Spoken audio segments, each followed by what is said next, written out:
Don't you dare argue with my wife in her house." Those words cut through the air like a blade. My son, my own flesh and blood, stood there in my kitchen with eyes I barely recognized, full of anger, full of someone I didn't raise.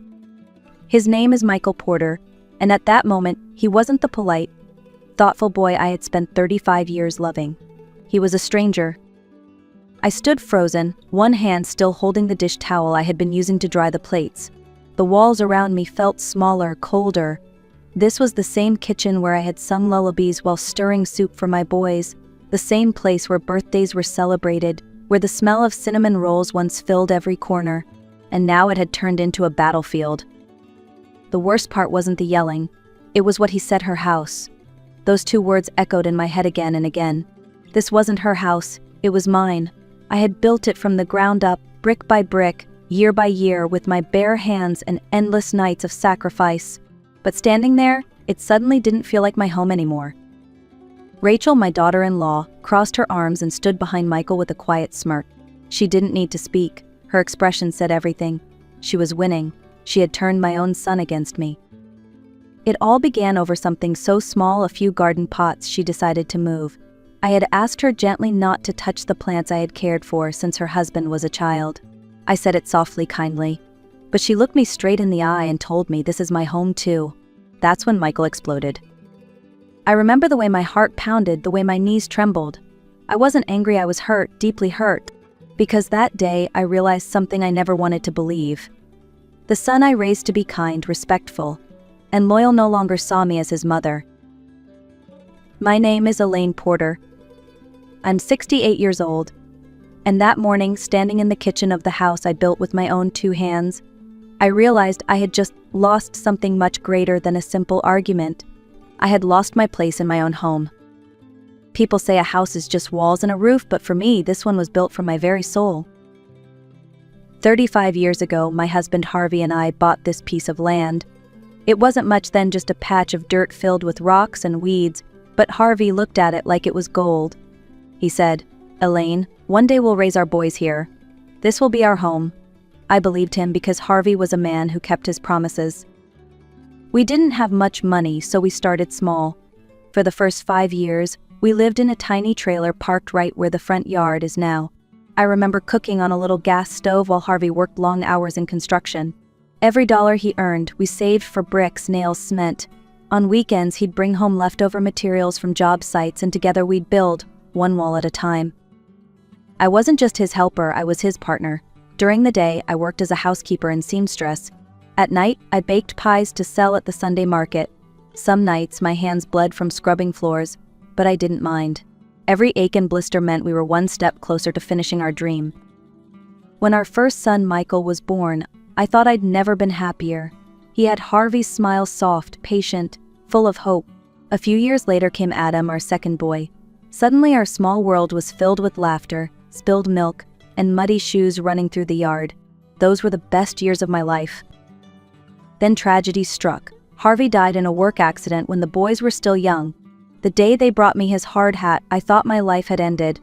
But I looked at my son's two pairs of frightened eyes and I knew I couldn't fall apart. I had to finish what we started. So I did. I sold everything I could, even my sewing machine, to pay off the debt and keep the land. I took double shifts, cleaning offices during the day and cooking at a diner at night. There were times I went to bed hungry so my boys could eat. But I never let them see me cry. I wanted them to believe the world was still good, that their father's dream wasn't dead. Years later, the house finally stood proud, a 2-story home with a porch wrapped in white railings and a small garden out front. I still remember painting the walls pale yellow, Harvey's favorite color. It wasn't fancy, but it was ours. Every brick carried a story. Every corner carried love. And when Michael graduated from college, I looked at that house and thought, "We did it, Harvey. Our boys made it." I never imagined that one day that same son would tell me I didn't belong in the place we built together. I never imagined that the home I poured my life into would become the very thing that broke my heart. The first time I met Rachel, I knew my life was about to change, but I didn't realize how much. Michael brought her over one Sunday afternoon, just after church. I still remember the way she walked through the door, heels clicking on the hardwood floor, perfume filling the air, eyes scanning every inch of my living room like she was appraising it. Her voice was sweet, polite, but her gaze told another story. She looked at my worn furniture, my old family photos, and smiled the kind of smile that hides judgment behind courtesy. "Your home is quaint," she said, as if that was a compliment. I forced a smile back. "Thank you, dear. It's not big, but it's full of memories." From the very start, I could feel a wall between us. It wasn't built from words, but from something quieter: disapproval, maybe even embarrassment. Rachel was from the city, used to polished apartments, coffee shops, and shiny things. My home, built with sweat and history, was too ordinary for her taste. Still, I tried my best. When Michael told me they were getting married, I swallowed my unease and congratulated them. I even gave them $3,000, the little I had saved for emergencies, so they could have a nice wedding. Rachel thanked me with a brief smile, the kind people use when they're collecting what they think they're owed. After their wedding, Michael told me they'd stay with me just for a while until they saved enough for a house of their own. I was happy, truly. I thought it would be nice to have family under one roof again. I imagined Sunday breakfasts, laughter, maybe even a daughter-like bond with Rachel. But from the first day they moved in, everything began to shift. Rachel started making changes, little ones at first. She replaced my beige curtains with bright green ones because they felt fresher. She moved my family photos to a drawer to make room for her framed wedding pictures. She reorganized the kitchen, moving my pots and spices to places I couldn't reach. When I gently mentioned it, she laughed and said, "Oh, Elaine, it's just decor. Don't be so old-fashioned." Michael defended her every time. "She lives here too, Mom. She just wants to make the place feel comfortable." I wanted to ask, comfortable for who? But I bit my tongue. I didn't want to seem ungrateful or controlling. It only got worse. Rachel began inviting her friends over without asking. They'd sit in my living room, sipping lattes and talking as if I didn't exist. Once, I overheard one of them say, "I can't believe she still lives with his mom." "Poor thing," Rachel laughed, not even trying to defend me. The day she crossed the line was the day she told me, "If you're not happy with how things are, maybe you should find another place to live." She said it casually, as if suggesting a trip to the store. Michael stood beside her, silent, eyes fixed on the floor. That silence hurt more than her words. It told me everything I needed to know. That night, I went to my room, closed the door, and cried into my pillow so they wouldn't hear me. I wasn't crying because of the insult. I cried because I realized I had raised a son who no longer had the courage to stand up for what was right. And worse, I was starting to feel like a guest in my own home. It happened on a Thursday morning, a day that started like any other but ended with a decision that changed everything. I had gone out early to buy vegetables from the market. When I returned, I stopped in my tracks. My garden, the one place that had always brought me peace, looked unrecognizable. The roses I'd planted in memory of my husband were moved to a shaded corner, the lilies uprooted and stacked against the fence. My heart sank. Rachel was in the middle of rearranging everything, smiling proudly like she had accomplished something grand. "What are you doing?" I asked, my voice trembling more with disbelief than anger. "Oh, I just wanted to make space for a patio table," she said, brushing dirt from her hands. "It'll look more modern this way." "Rachel," I said quietly, "those plants have been there for 15 years. They're not just decorations. Please don't move them without asking me first." She sighed dramatically. "Elaine, you really need to stop being so possessive about everything. This is my home too." Before I could answer, Michael came out of the house, newspaper in hand. He looked tired, distracted, and uninterested. "Michael," I said softly, "can you please tell your wife that I've taken care of this garden for years? I just want her to respect that." He didn't even look up. "Mom, please don't start. Rachel's just trying to make things better. You're overreacting." And then came the words that broke me. He lowered the paper, his eyes suddenly sharp. "Don't you dare argue with my wife in her house." Her house. Something inside me froze. I didn't yell. I didn't defend myself. I simply looked at my son, the boy I once rocked to sleep, the boy I prayed over every night, and realized he no longer saw me as his mother. He saw me as an obstacle. Rachel crossed her arms behind him, that smug little smile returning to her face. In that moment, I knew I couldn't win by arguing. I would lose my dignity if I tried. So I turned away and went inside, my hands shaking as I reached for the kitchen counter to steady myself. That night, I didn't sleep. I sat on the edge of my bed, thinking of Harvey, thinking of all the years I had fought so hard to keep this family together. and by dawn I knew what I had to do. The next morning I called a locksmith. The man who arrived was about 60 kind eyes, rough hands. He listened quietly as I explained my situation. When I finished, he nodded and said softly, "You'd be surprised how often this happens nowadays, Ma. Parents build the nest, but sometimes the birds forget who made it." It cost me $150 to change every lock in the house. That Friday night, Michael and Rachel came home to find their keys useless. I heard them from my bedroom rattling the door, knocking, then banging harder. "Mom, open the door," Michael shouted. Rachel's voice followed, angry and shrill. But I stayed silent. For the first time in months, I felt strangely calm. I wasn't cruel, I wasn't vengeful. I was simply reclaiming what was mine. And as their voices faded into the cold night, I realized I had finally taken back something far more valuable than a set of keys, my peace. The next morning, my phone rang nonstop.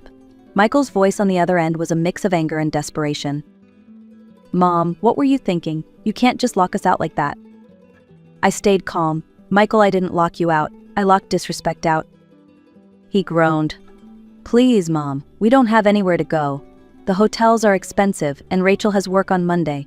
Can we just come in and talk?" "Of course we can talk," I said gently, "but only when you come alone." There was silence on the line. "You know I can't do that," he muttered. "She's my wife." "And I'm your mother," I replied. "If she wants to talk, she can start by apologizing for the way she's treated me." He hung up without another word. That afternoon, I saw a sleek black car pull into the driveway. A woman stepped out, tall, stylish, with Rachel's same sharp eyes. She introduced herself as Linda Collins, Rachel's sister. I already knew what this visit was about. "Mrs. Porter," she began with a tight smile, "I came to talk about the situation with my sister and your son." "Of course," I said, inviting her in. "Please, have a seat." She glanced around the house the same way Rachel had months ago, like she was measuring how much money the place was worth.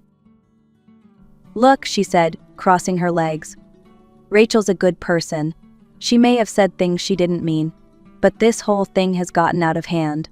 My sister told me you've always been controlling. Maybe this is just your way of holding on to Michael." I took a deep breath. "Linda, I don't need to control my son. I raised him to be kind and responsible. I simply expect the same respect I've given him all his life." She smiled, the kind of smile that hides arrogance. "You know, families are different these days. Daughters-in-law don't have to obey their mother-in-law anymore. You can't expect her to tiptoe around you." I looked her straight in the eye. "I don't need obedience. I need basic decency." She moved into my house, changed everything, and humiliated me in front of my son. I won't live like that again. Linda sighed dramatically. "So what's it going to take? Do you want Rachel to get on her knees? Kiss your hand? Beg for forgiveness?" "No," I said firmly. "I just want her to acknowledge that she was wrong. That's all." Her eyes narrowed. "Do you even hear yourself? You'd rather live alone than have your son close?" "Yes," I said without hesitation. "I'd rather be alone and respected than surrounded by people who treat me like a burden." Linda stood up, frustrated. "Fine, but when your son ends up on the street because of your pride, remember this conversation." I didn't answer. I simply walked her to the door. When she left, I finally sat down and let the tears fall. I wasn't crying out of guilt, I was crying because I missed my son. But deep down, I knew this was necessary. Sometimes love means saying no. Sometimes protecting your dignity is the only way to remind others what love truly looks like. Days turned into weeks and silence filled every corner of the house. No footsteps, no voices, no sound of Michael's laughter drifting from the living room. Just me, my thoughts, and the steady ticking of the clock. Then one afternoon my phone rang. It was Michael, but his voice sounded different, exhausted, heavy. "Mom," he said quietly, "I don't know what to do anymore." "What's wrong, son?" He sighed. "Rachel and we've been fighting nonstop. We've run out of money. I missed work this week. I feel lost." My heart clenched. "Michael, come talk to me. Alone." He hesitated. "Rachel won't like that." "Then she doesn't need to know," I said softly. "You need to clear your head." Later that evening, I learned from Adam that Michael had been drinking too much, trying to drown his guilt and confusion. Rachel was furious with him, blaming me for everything, and still he refused to truly see what had gone wrong. 2 days later, the phone rang again. This time it wasn't Michael, it was Rachel. Her voice, usually sharp and confident, trembled slightly. "Mrs. Porter, it's Rachel. Can we talk?" I paused before answering. "I'm listening." "I know I haven't been easy," she said, choosing her words carefully. "Ethan, I mean, Michael isn't himself. He's not sleeping, not eating. He misses you." "I miss him too," I said quietly, "but missing someone doesn't erase what happened." "I know," she whispered. "I was wrong." I waited. "Wrong about what, Rachel?" She exhaled shakily. "About everything. I moved into your home and treated it like mine. I disrespected you. I made Michael choose sides when I shouldn't have. I thought if I didn't control things I'd lose him, but I see now that I almost destroyed him instead." Her words caught me off guard. I could hear the sincerity in her voice, and for the first time it wasn't coated with pride. "Why now?" I asked. "Why apologize after all this time?" "Because I'm scared," she said simply. "Scared that I've turned the man I love into someone he's not, and I know you're the only person who can help fix that." For a long moment, neither of us spoke. Then I said, "Rachel, an apology means nothing unless it's followed by change. If you truly want forgiveness, you need to show it not to me, but to your husband." "I understand," she whispered. "I'll do whatever it takes." "Then come tomorrow," I said. "Come alone. We'll talk." When I hung up, I sat quietly, hands folded on the table. I didn't know if I was ready to forgive her, but I knew one thing for certain: this was the first honest step any of us had taken in a very long time. The next afternoon, there was a knock at my door. When I opened it, Rachel stood there holding a small bouquet of lilies, my favorite. Her eyes were swollen from crying, her hair loosely tied back, nothing like the polished woman who used to walk through my halls like a queen. "Mrs. Porter," she said softly, "thank you for letting me come." I invited her in. She sat at the edge of the sofa, hands clasped together, trembling. Then, without hesitation, she looked up at me and spoke. "I disrespected you. I hurt you. I made your son choose between us when no mother should ever face that. I can't undo what I did, but I want to make it right. I'm sorry from the bottom of my heart." Her voice broke on the last words, and for the first time I believed her. I reached across the table and took her hand. "Rachel, forgiveness isn't given because someone asks, it's given because they've learned. If you truly mean this, show it through your actions." She nodded, tears falling freely. "I will." That evening, Michael came home with her. He looked thinner, older, but when he saw me, his eyes filled with relief. "Mom," he whispered, and before I could say anything, he hugged me tight. "I'm sorry," he said, his voice shaking. "I forgot who taught me what love really means." I held him close. "Then remember now, and don't forget again." We sat together that night, the three of us, and made new rules for this home, rules built on respect, not pride. No shouting, no silent treatments, no changes without asking. For the first time in months, laughter returned to the kitchen. Later, as I watched them clean the dishes side by side, I whispered to myself, sometimes you have to lose everything to gain what matters most. I didn't just get my home back that day, I got my peace back and the respect I should never have had to fight for. Months passed, and slowly the wounds began to heal.